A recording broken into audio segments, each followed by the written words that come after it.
Hi there, my name is Immy, and when I was 13 years old, I was diagnosed with primary bone cancer. I've had a year of chemotherapy, surgery, and proton therapy in the US, and I can share that I am 8 years in remission. I've been a gamer since I was a little girl, thanks to my older brother, and I can undeniably say that gaming helped me so much throughout my whole experience of having cancer. First and foremost, gaming for me was a means of escape.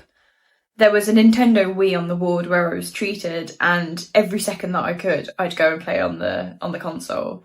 And not only was it an excuse to get away from my parents for a little bit, but it just helped me feel like a normal teenager. Like when I was sat on that sofa playing, I could kind of ignore the fact that I was bald and was connected to a drip stand. For a little bit, I was just a regular kid again. And that's so important, to just feel normal in what is a very abnormal situation. I think this is really important because when you're told you have cancer at such a young age, you feel your childhood is just stolen away from you. You grow up so quickly in that instant.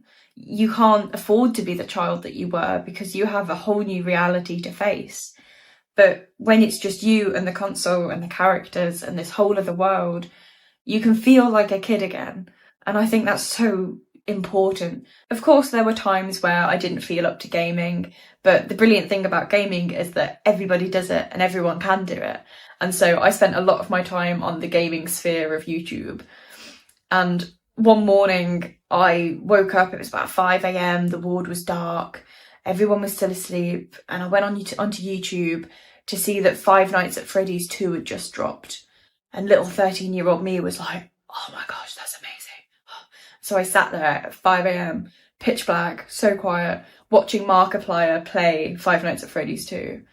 And I can't begin to explain how much that meant to me in having my own little bubble and being able to experience this fun and terrifying world that Mark was also enjoying. And that really gave me something to focus on a day-to-day basis.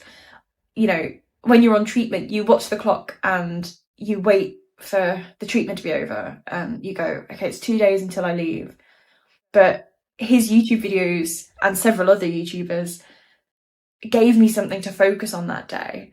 I am so thankful for all the content creators, all the gamers out there that do that, because I don't think they realise just how much of an impact they have.